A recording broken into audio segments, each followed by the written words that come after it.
राजद जो भी वोट हासिल करती है, यादवों के 14% में से 10% वोट उनको हासिल मिल पाते हैं और मुसलमानों के 18% में से 17%।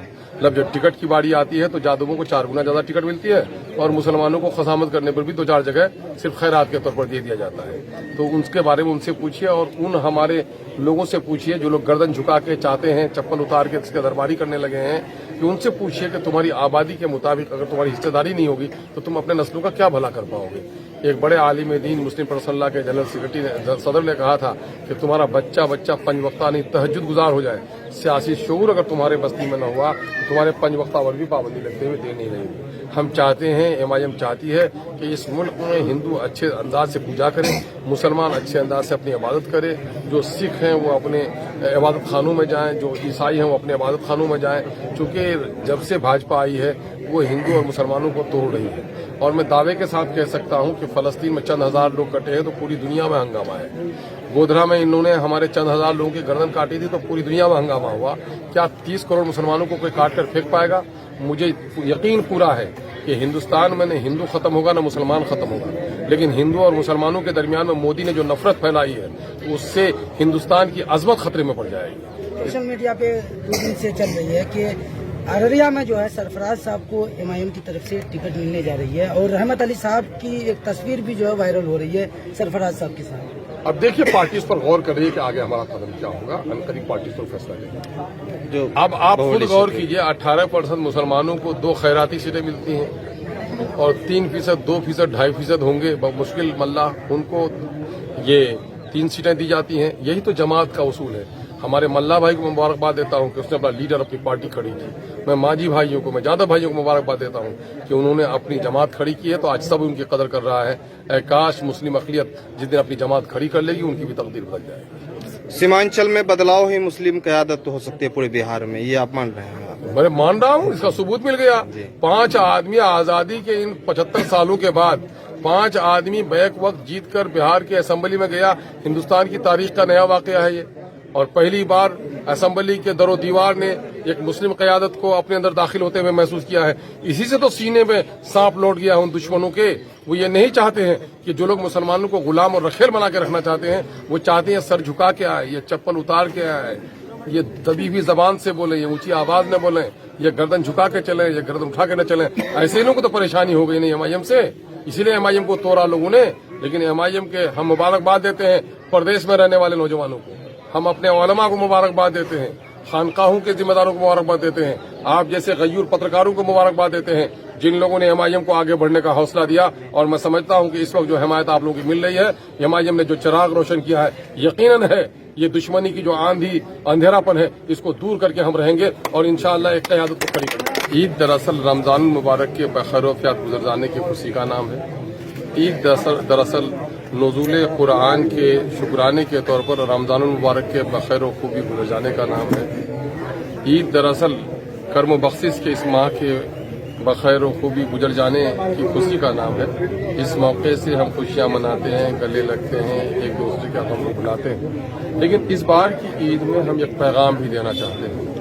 आज हम जिस आज़ादी के साथ ईद मना रहे हैं, ईदगाहों में जा रहे हैं, क्या ये ईदगाहों में जाने की आज़ादी भी हमारी बाकी रहेगी? क्या हमारी दाढ़ियां और हमारी टोपियों के पहनने की भी हमको इजाज़त रहेगी?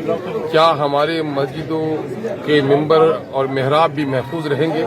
इस मुल्क में एक साजिश चल रही है भगवाकरण की, इस मुल्क में साजिश चल रही है यूनिफॉर्म सिविल कोड की। इस मुल्क में मुसलमानों की तारीख और मुसलमानों की तहजीब, मुसलमानों की ज़बान और उसके कल्चर को मिटाने की एक तहरीक चल रही है।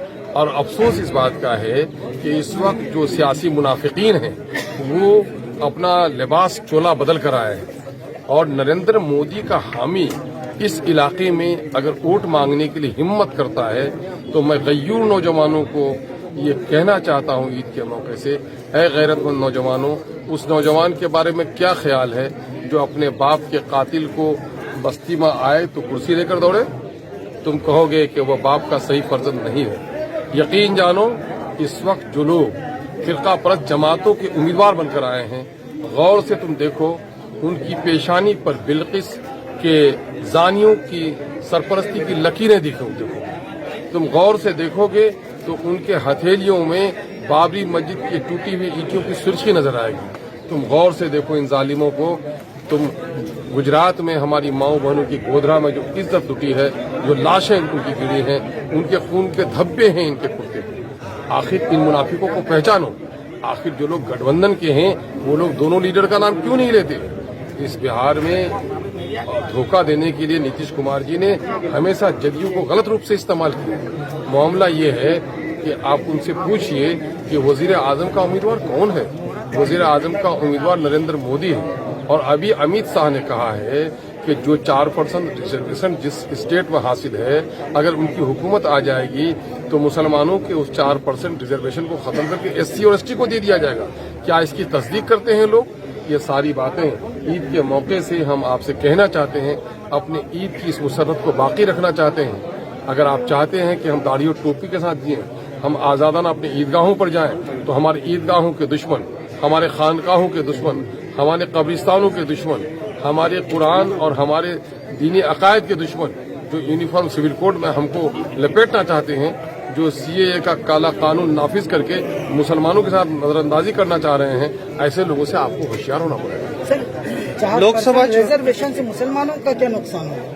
नहीं, 4% रिजर्वेशन जो मिला हुआ है जिन जिन स्टेट में, वहाँ कर्नाटका वगैरह में, तो उसको वो खत्म कर देना चाहते हैं। इससे मुसलमानों को क्या नुकसान होगा? अरे 4% के मुसलमानों को मिला हुआ है तो मुसलमानों का नुकसान नहीं होगा। 4% रिजर्वेशन, देखो एक तो ये है कि सन 1950 में जब नफाज हुआ दस्तूर का, तो उस वक्त शेड्यूल कास्ट और शेड्यूल ट्राइब्स में मुसलमान भी शामिल थे। कांग्रेस ने क्या किया कि अगस्त 10 अगस्त में 26 जनवरी में नाफिज हुआ और 1950 के 10 अगस्त में कांग्रेस ने एक सर्कुलर जारी किया कि शेड्यूल कास्ट और शेड्यूल ट्राइब्स के फायदे सिर्फ हिंदूज को मिलेंगे, नॉन हिंदूज शेड्यूल कास्ट को नहीं मिलेंगे।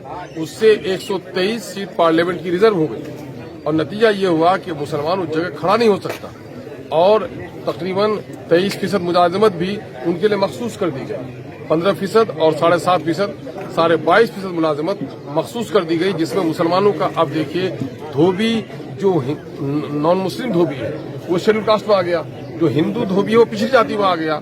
तो मुसलमानों को नौकरी से छांटने के लिए, मुसलमानों को पार्लियामेंट और असेंबली से महरूम करने के लिए एक साजिश की गई। और आज जहां कहीं भी थोड़ा रिजर्वेशन मिला हुआ है उसको भी बीजेपी खत्म करना चाहती है। तो मैं आप लोगों से चाहता हूं कि आप लोग पूछिए, यहाँ जो जदयू का नुमाइंदा है, क्या मुसलमानों को इस तरह के महरूम करने के कानून की हिमायत करता है कि नहीं करता है? वो तो गठबंधन में है, तो गठबंधन में सारी बातों की हिमायत करेगा। इसलिए मैं आपके माध्यम से ईद के मौके से लोगों को चाहता हूं कि अपने नस्लों की ईद को अगर बाकी रहना चाहते हो, ईदगाह के दुश्मनों से, मस्जिद के दुश्मनों से, शरीयत के दुश्मनों से होशियार हो जाओ।